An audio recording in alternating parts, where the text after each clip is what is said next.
Los pensamientos y las acciones del ser humano se producen por la puesta en marcha coordinada de las funciones cognitivas y de los procesos emocionales. La forma de vivir y de expresar nuestras emociones, las elecciones existenciales a las que apelan, se sitúan en la base de la personalidad. La emoción es un movimiento. La efervescencia emocional, cuando invade al individuo, despierta su atención, da un color positivo o negativo a sus sentimientos, induce modificaciones autónomas como la aceleración del pulso, rubor o palidez facial, entre otras. También hay endocrinas musculares como la crispación del rostro, la sonrisa, etc. Y conductuales como la agitación, evitación o acercamiento. Puede considerarse que las emociones se estructuran en torno a tres dimensiones esenciales: el valor, la alerta y el control. Si la emoción es un movimiento, su activación arraiga en la motivación que de algún modo aporta el potencial energético para la inducción de los comportamientos. En el ser humano, al igual que en los animales, algunos de estos comportamientos están animados por pulsiones instintivas relacionadas con necesidades biológicas fundamentales, es decir, las basadas en la supervivencia propia y de la especie, alimento, bebida, sexualidad y defensa. Estas pulsiones se inscriben en una dinámica motivacional sustentada por la alternancia de la carencia, que induce el comportamiento, y la satisfacción o el apaciguamiento, derivados a su vez de la conducta. Las funciones instintivas están en parte relacionadas con la vida emocional. No obstante, de forma general, la resolución de una tensión y la búsqueda de una satisfacción expresan los vínculos que reúnen los componentes de motivación y emoción de los comportamientos. Como la energía motivacional no se limita a la satisfacción de las necesidades biológicas y fundamentales, estimula también los comportamientos más elaborados. De este modo, la cognición está vinculada con el sistema motivacional y emocional. Por otra parte, en los sucesos que vive el ser humano, así como en la toma de decisiones, intervienen anticipaciones conscientes y evaluaciones emocionales conscientes e inconscientes. Así lo ilustra el síndrome de sociopatía adquirido descrito por Damasio, que muestra el modo en que la emoción, por la activación de marcadores somáticos, actúa como una palanca para la toma de decisiones y al mismo tiempo está relacionada directamente con los procesos cognitivos. El sistema límbico es el soporte de las reacciones emocionales en relación con la sustancia reticulada, la que modula la alerta, y con las estructuras corticales que permiten las representaciones visuales, auditivas, etc., así como las evaluaciones lóbulo frontal. Además, adapta el comportamiento emocional en función de la historia y el entorno propios de cada individuo. El comportamiento emocional se inscribe también en la comunicación interhumana. Las vertientes receptivas, identificar las emociones de otra persona y expresiva, constituyen los polos habituales de todo sistema de comunicación. La amígdala se considera un elemento central del rompecabezas de las estructuras que intervienen en el manejo de las emociones. Anatómicamente, la amígdala, situada en la zona profunda de la parte anterior del lóbulo temporal, ocupa el centro de múltiples conexiones. Recibe aferencias corticales somestésicas y sensitivas. Está unida directamente o por el tálamo con la corteza orbitofrontal media y también con el hipocampo, retransmisor esencial de los circuitos de la memoria, los núcleos grises centrales y los núcleos septales. Sus eferencias hipotalámicas y otras estructuras del tronco del encéfalo confirman su papel en la activación de las manifestaciones neurovegetativas y neuroendocrinas de las emociones. Debido a sus conexiones en la amígdala, tendría lugar la integración del componente emocional de las informaciones vehiculadas por las vías sensitivas y sensoriales, lo que permitiría, en relación con la memoria, transmitir la significación y modular las respuestas biológicas y conductuales. Los experimentos con animales y las observaciones de pacientes afectados por lesiones amigdalinas permiten discernir mejor las funciones emocionales de la amígdala. La ilustración más espectacular de las funciones emocionales de la amígdala se constata en el síndrome que estará apareciendo aquí en pantalla. En su forma completa, este síndrome descrito en monos a los que se les realizó una doble lobectomía temporal se manifiesta en lo que los autores han llamado una ceguera psíquica, que comporta, en primer lugar, una pérdida de la significación emocional de las informaciones sensitivas y muy especialmente visuales. Los animales afectados intentan comer sustancias no comestibles y copular con cualquier congénere sin reparar en su sexo y también con animales de otras especies. También pierden el miedo al ser humano y a las serpientes. El concepto de ceguera psíquica comprende también una agnosia visual que incluye un déficit perceptivo relacionado con la afectación de la neocorteza temporal lateral y que se asocia con trastornos de la memoria que imposibilitan el aprendizaje. El comportamiento derivado se caracteriza por docilidad, placidez, por hipoemotividad e hiperoralidad. Los individuos afectados se llevan objetos a la boca, sea cual sea su naturaleza. Esta hiperoralidad es de tal magnitud que se ha descrito como un grasping oral, donde la lesión temporal induce, con los cambios que se necesiten, el mismo efecto que la lesión frontal para la actividad manual.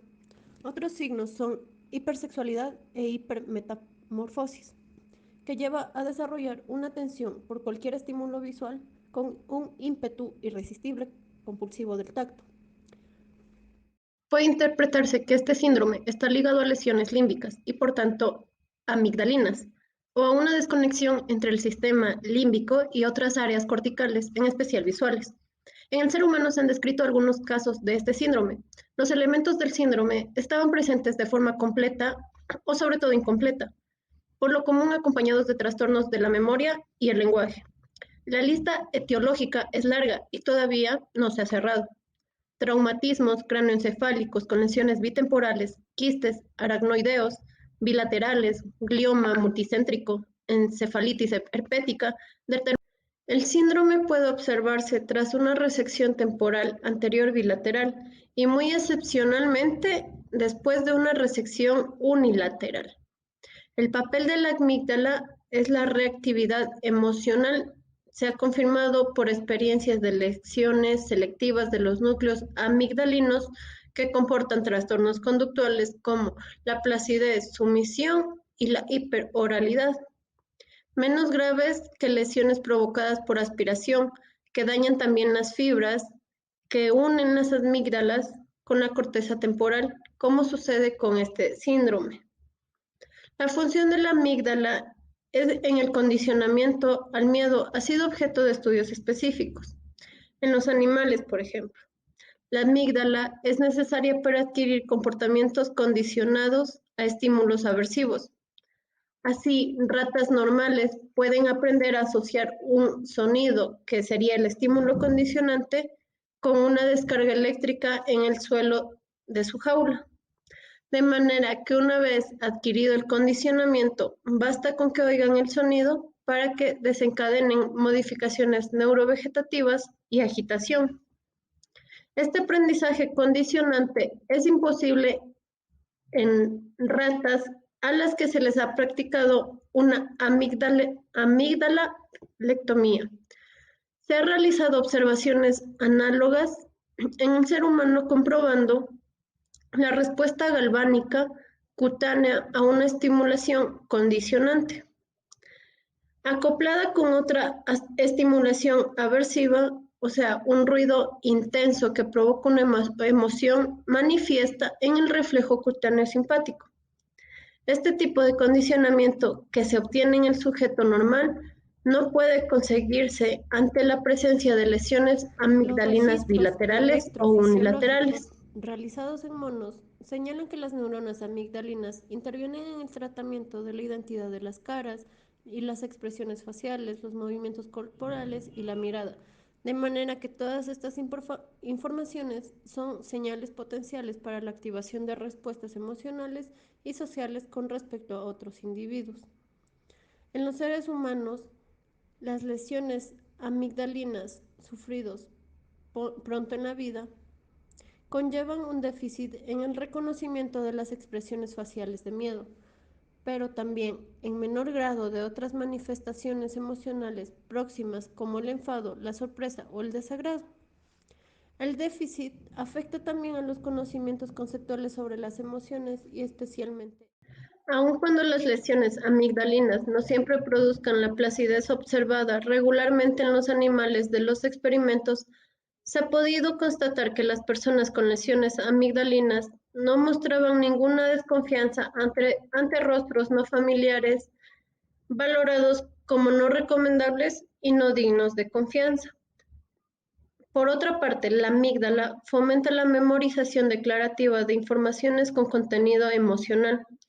En tal sentido, se ha comprobado que los sujetos normales aprenden mejor las informaciones con contenido emocional que las informaciones neutras, mientras que los sujetos con lesiones amigdalinas muestran resultados similares para el material con contenido emocional y el material neutro. Cabe concluir que la amígdala favorecería la codificación como un recuerdo en memoria episódica con contenido emocional. A partir de estos datos, puede inferirse que la amígdala tiene como cometido relacionar las informaciones sensitivas con los sistemas que permiten adquirir conocimientos sobre las emociones y las respuestas que se desplegarían.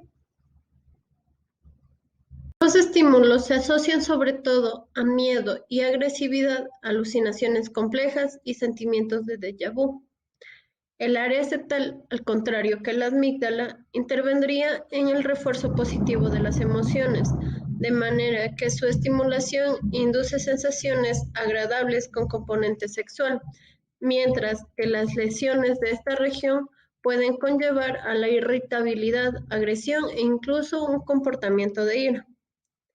El hipotálamo desempeña un papel importante en las funciones instintivas y contribuye a generar las manifestaciones neurovegetativas y neuroendocrinas de las emociones. El hipotálamo recibe aferencias de numerosas estructuras límbicas y paralímbicas, muy especialmente de la amígdala. Esta última se proyecta también directamente en el núcleo dorsal del nervio vago y con ello en el sistema parasimpático, pero también en el núcleo basal de Maynard. Existen emociones secundarias que podrían calificarse como aprendidas o construidas, que no son innatas. Así sucede con las que sienten al conocer la curación o el extremo contrario, que sería el fallecimiento de un ser querido. Estas emociones provienen de la activación de representaciones mentales propias de la identidad de cada uno y convergen en la corteza frontal, especialmente en la corteza frontomedial, que por medio de la amígdala desencadena las modificaciones neurovegetativas y endocrinas. Estas últimas son percibidas por el encéfalo y moduladas en un bucle de retroacción. Por tanto, cabe entender que las modificaciones viscerales acrecientan la intensidad de vivencia emocional, pero este retrocontrol tiene finalmente una importancia secundaria. Por ejemplo, la inyección de adrenalina no crea una vivencia emocional, aunque refuerza la vivencia cuando la inyección se asocia con el estímulo emotivo. El estriado ventral, representado esencialmente con el núcleo accumbens, que une la parte anterior y ventral del núcleo caudado. No, eso ya no. El estriado ventral sería la interfaz entre la motivación y la acción, que convierten los procesos motivacionales en output conductual. En esta estructura dopaminérgica tienen lugar las conexiones con la amígdala, que evalúa la carga emocional, el hipocampo y sus referencias nésicas, y los núcleos grises centrales, que se encargan del inicio y la fluidez de los movimientos. Dicha estructura está incluida en un bucle límbico, estriado, pálido, talámico, cortical, que puede verse como el sistema de la motivación y cuyas lesiones en uno u otro punto de su trayectoria producirían el síndrome de pérdida de una autoactivación psíquica de la PLANE o síndrome atimórmico de Habit y Ponset, que produce apragmatismo, apatía y vacío mental.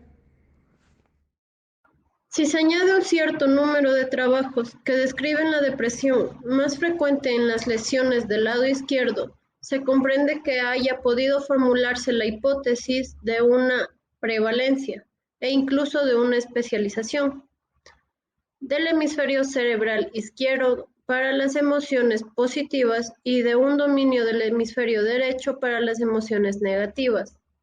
Esta hipótesis podría verse avalada por otros trabajos que contraponían los efectos de la inyección de amorbarbital en la carótida izquierda con una reacción catastrófica frente a los producidos en la carótida derecha con activación de euforia. Cabe citar también el hallazgo en una serie de pacientes con lesión cerebral emparejados según su edad y su déficit cognitivo y motor, de una elevación de la escala de depresión en el Minnesota Multifaceted Personality Inventory. Únicamente en la población con lesiones del hemisferio izquierdo, Gasparini, las emociones negativas representadas preferentemente en el hemisferio derecho corresponden a las emociones más primitivas, mientras que las representadas en el hemisferio izquierdo serían formas filogenéticamente más evolucionadas. Se han propuesto también que el papel del hemisferio derecho solo se refiere a la comunicación no verbal emocional.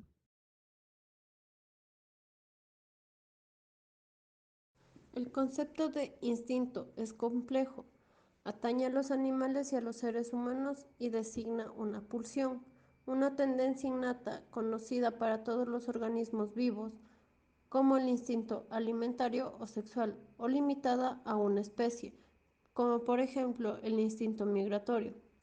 El instinto induce así un comportamiento, comer, beber, etc., que en los animales se organiza a veces en un saber hacer constitutivo de una segunda aceptación de la palabra instinto. Así sucede, por ejemplo, con la preparación del nido de las golondrinas, lo cual muestra que el instinto se distingue de lo aprendido y es una conducta estereotipada, aunque encadene acciones complejas. En tal sentido, el instinto se contrapone al carácter adaptado, flexible y aprendido de los comportamientos suscitados por la inteligencia, aun cuando entendida en el sentido de un saber hacer, la actividad instintiva no carezca de capacidad adaptativa.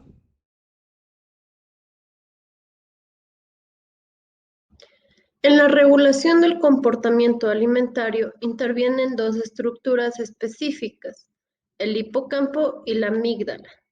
El centro de hambre está situado en el hipocampo dorsolateral, cuya estimulación eléctrica desencadena un comportamiento de búsqueda de alimento, mientras que su destrucción induce una afagia. Por su parte, el centro de la saciedad se encuentra en el hipocampo ventromedial y su estimulación irrumpe la ingesta de alimento, a la vez que su destrucción provoca polifagia y obesidad. El papel de la amígdala, integrada en el aparato olfativo, depende de sus conexiones estrechas con el hipotálamo. Las lesiones bilaterales de la amígdala estimulan la ingesta de alimento, en cambio, la estimulación tiene un efecto inhibidor que desaparece si el hipotálamo ha sido previamente destruido. En el mono, las resecciones temporales anteriores producen hiperoralidad y el animal se lleva a la boca instantáneamente todos los estímulos. Este trastorno está asociado con otros elementos del síndrome dicho anteriormente. El control de la conducta, reservado de forma general a la corteza órbito-frontal, afecta también al comportamiento alimentario. Así, tanto en el gato como en el mono, la destrucción del polo órbito-frontal estimula la ingesta del alimento, mientras que una destrucción frontal más extensa la reduce.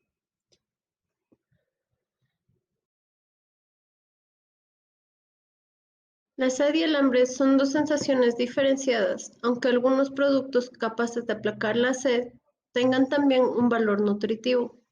La sensación de sed es provocada por la elevación de la osmolaridad plasmática que engendra deshidratación intracelular, que estimula los osmoreceptores del hipotálamo, los cuales inducen la secreción de ADH y la respuesta conductual de ingesta de bebida. Es importante constatar que el sujeto deja de beber antes de que se corrija la osmolaridad, en un acto de anticipación tanto desde el punto de vista conductual como desde el punto de vista endocrino, ya que la secreción de ADH también se interrumpe cuando se absorben líquidos. Esta retroacción surge así de la estimulación de aferencias bucofaríngeas y gástricas. Existen otros factores, en especial la hipovolemia, que también activan la sed. El papel central que ocupa el hipotálamo se ha constatado mediante numerosos experimentos con animales de inhibición, estimulación o incluso microinyecciones, que modifican la osmolaridad in situ para desencadenar, según los casos, polidipsia y adipsia, acompañadas o no de modificaciones paralelas de la absorción alimentaria. En el comportamiento relacionado con la sed intervienen varias estructuras del sistema límbico y en especial la amígdala.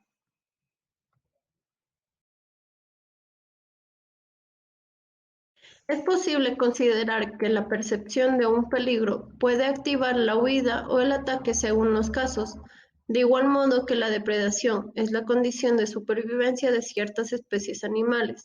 Así pues, decir que el ser humano prehistórico era depredador significa que vivía de la caza y de la pesca. En este contexto se entienden los lazos que unen la agresividad, etimológicamente ataque, con el instinto de defensa en especial y con el de supervivencia de uno mismo y de la especie, en un plano general. Entonces, la agresividad no es sino un comportamiento defensivo. La simple observación de los comportamientos humanos deja ver que existe también una agresividad ofensiva, que no parece derivarse de la necesidad de supervivencia y que ha llevado a considerar la agresividad como una pulsión espontánea, una energía endógena que debe descargarse, como un instinto autónomo, a veces al servicio del instinto de supervivencia. Para Freud, en el yo cohabitaban dos instintos, el sexual o de vida del yo libidinal y el de la muerte del yo. A estos dos instintos del yo responden dos grupos objetuales, un instinto sexual objetual de vida y un instinto de muerte objetual que se expresa mediante la agresión. Así, Freud hace derivar la agresión de la proyección hacia afuera bajo la presión de los instintos de conservación del individuo, de los instintos de muerte originales que lo habitan. Estas pulsiones deben manejarse socialmente. Freud afirmaba que la conciencia moral nace de la renuncia a satisfacer los instintos. Además, el destino de la pulsión puede ser la represión o la sublimación, lo que quiere decir que el instinto se emplea en otro dominio donde son posibles materializaciones de valor social. La sed de conocimiento podría ser una sublimación del instinto de agresión.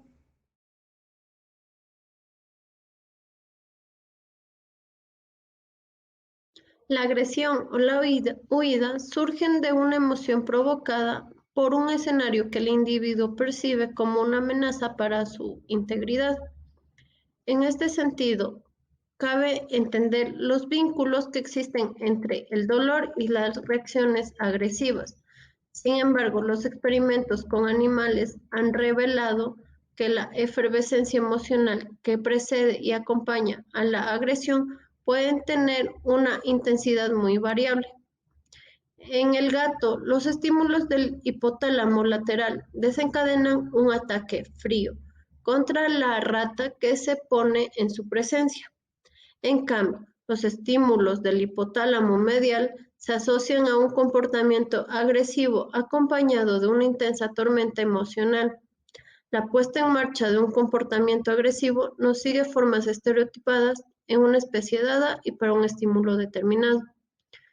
Depende de múltiples factores y sobre todo de la experiencia anterior, a veces dotada de un refuerzo motivacional de índole apetente y de una reducción de la expresión emocional. El entorno, la posición de dominancia o subordinación y el estado endocrino intervienen también en la activación del comportamiento agresivo.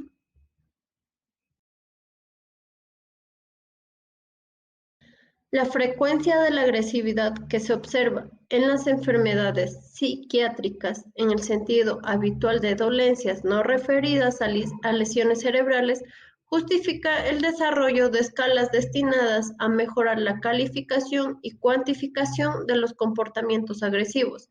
Entre ellas cabe citar la escala de agresividad y de disfunción social.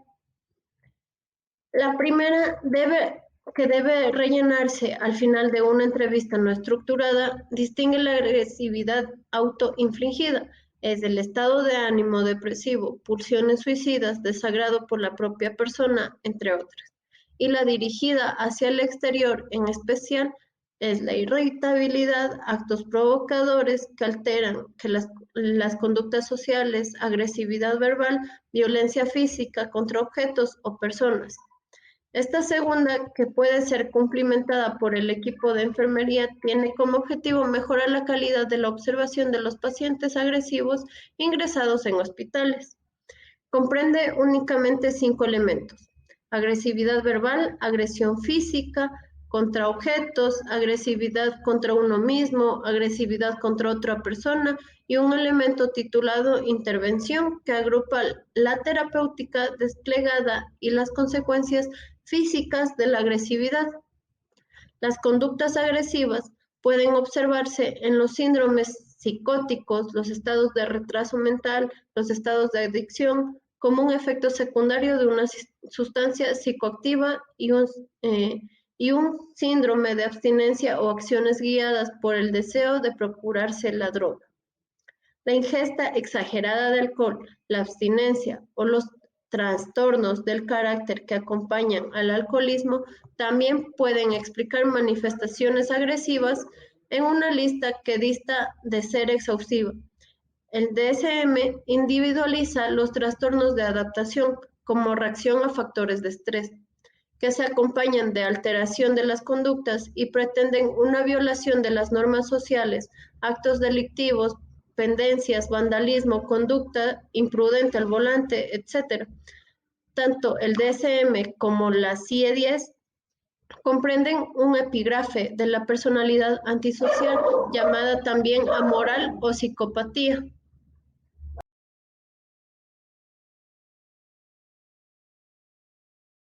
La multiplicidad de los objetos de lesión señalada por la experimentación con animales y la arquitectura de las conductas agresivas centrada por el sistema límbico y regulada por la neocorteza, muy especialmente la frontal, explican la frecuencia de las manifestaciones agresivas en personas con afecciones orgánicas del encéfalo. Estos estados de agitación no facilitan la exploración clínica ni el diagnóstico etiológico, que aún así no debe omitirse en favor de una valoración sintomática con vistas a administrar neurolépticos para suprimir la agitación, al tiempo que se olvida investigar alternativas anamnésicas y clínicas que pudieran relevar una hipoglucemia, una hemorragia meningea o una meningoencefalitis.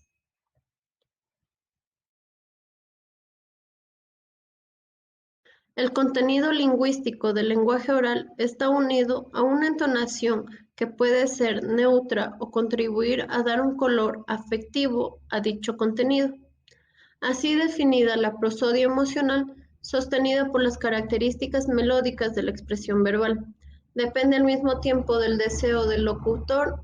Un suceso triste o alegre puede anunciarse con una voz neutra, y del contenido lingüístico con el cual se armoniza la entonación, alegre, triste o airada. Dicha entonación también puede acompañarse con una expresión gestual de la cara y las extremidades, en coherencia con la significación afectiva de los mensajes verbales.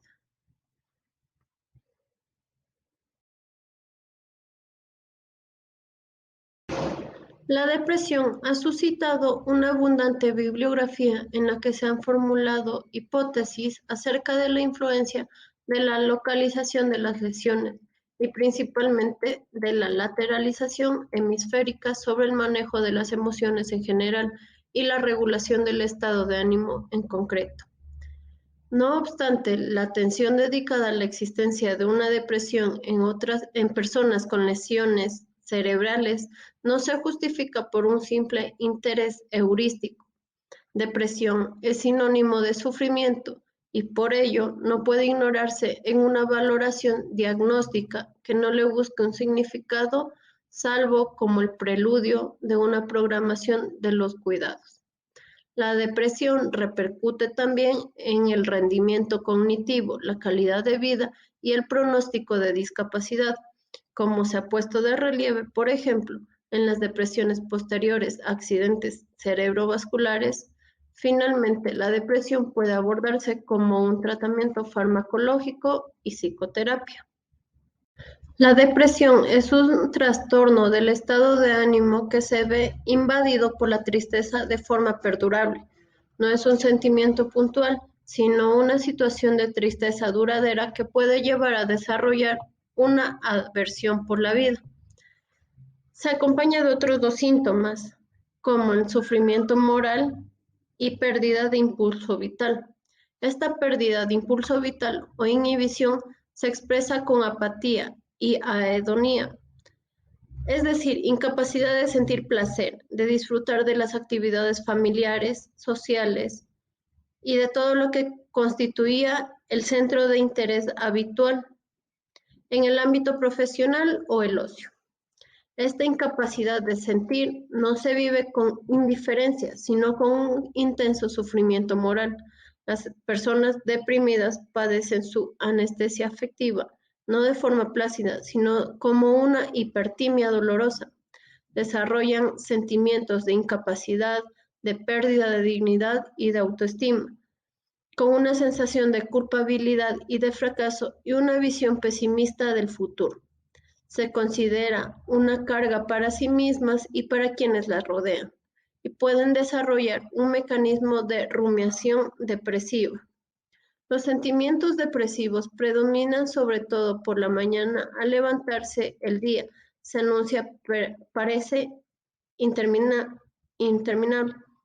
Así se explica la mejora relativa que se observa a veces por la tarde y el alargamiento del tiempo que se percibe. En torno a este núcleo depresivo gravitan trastornos del sueño, típicamente a mitad de la noche con enormes dificultades para volver a dormirse. Desde más de la cuarta parte de las personas que han sufrido un traumatismo cráneoencefálico tienen manifestaciones depresivas, algunas temporales y otras prolongadas durante varios meses.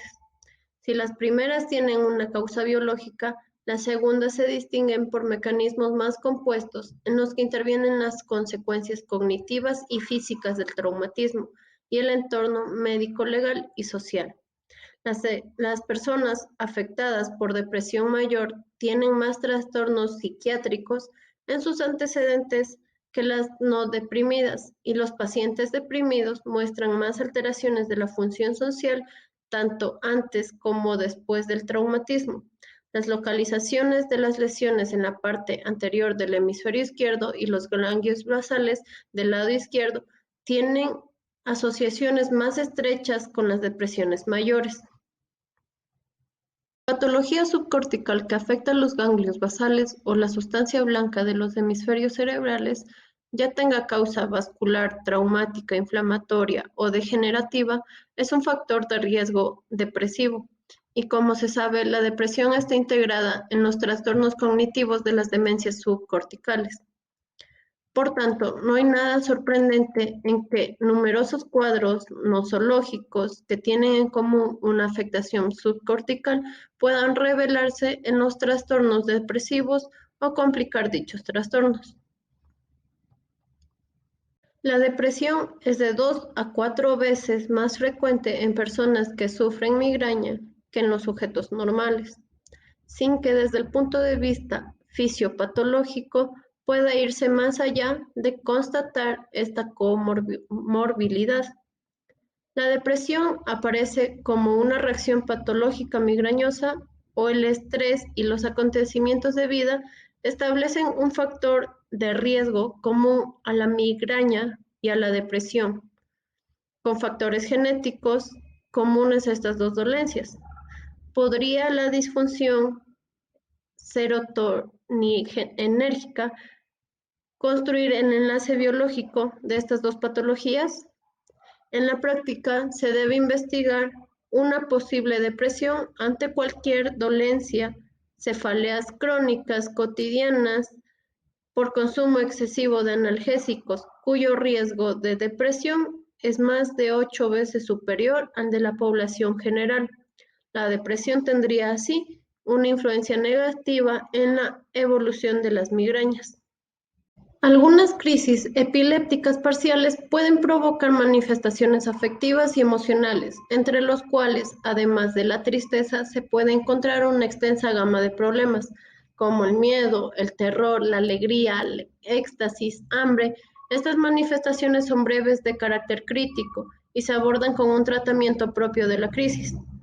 En lo relativo a la depresión, su frecuencia en personas afectadas por epilepsia es mucho mayor que en la población general, del orden del 20 al 30%. Esta frecuencia es todavía más importante en las epilepsias parciales complejas farmacoresistentes. La depresión puede asumir las características de una depresión neurótica, pero también presentarse como una depresión endógena con rasgos psicóticos, como alucinaciones, delirio, paranoia, que se alternan raramente con episodios maníacos. La risa y el llanto patológicos constituyen una afectación compleja de la expresión emocional. En los casos más frecuentes se manifiestan como risa y llanto espasmódicos, que se producen de forma aislada o asociados aparentemente espontáneos o activados por una estimulación ambiental anodina, irreprimible y que normalmente no se corresponde con una modificación significativa del estado afectivo subyacente. Por tanto, a veces reciben el nombre de incontinencia emocional, aunque hay que entender que se trata de una incontinencia en expresión emocional, que no afecta al contenido ni a la vivencia de las emociones y que debe distinguirse de la labilidad emocional, aun cuando algunos autores utilicen indistintamente todos estos términos. Estas situaciones se observan en los síndromes pseudovulvares, con lo que evocan una interrupción de las vías córtico-vulvares, que dejarían de ejercer su control en los centros subcorticales implicados en la expresión emocional, ya se trate de la protuberancia o del diencéfalo, que sería una desconexión limbomotora.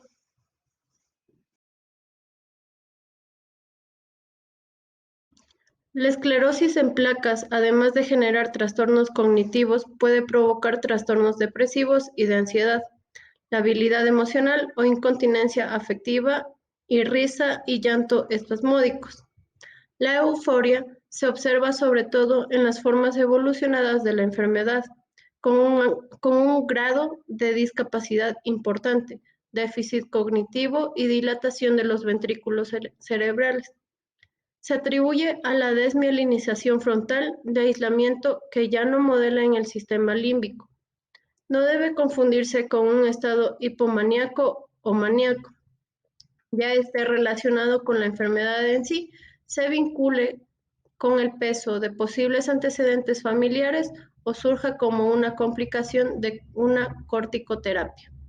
La euforia debe distinguirse también de la negación de la enfermedad, un mecanismo de defensa que permite seguir la vida evitando una desestabilización emocional demasiado importante y que observa en las formas de inicio o recientes sin discapacidad neurológica significativa.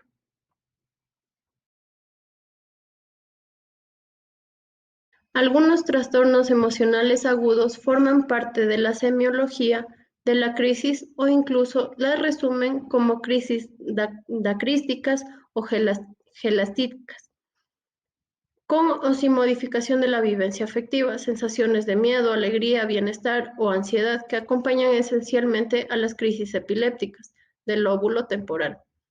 El miedo podría aparecer junto con una descarga de la amígdala o de la circunvolución singular sin que sea posible inferir una lateralización precisa.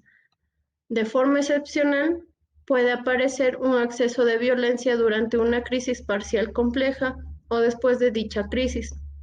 Ahora bien, debe contemplarse como una disfunción límbica o como una manifestación confusional.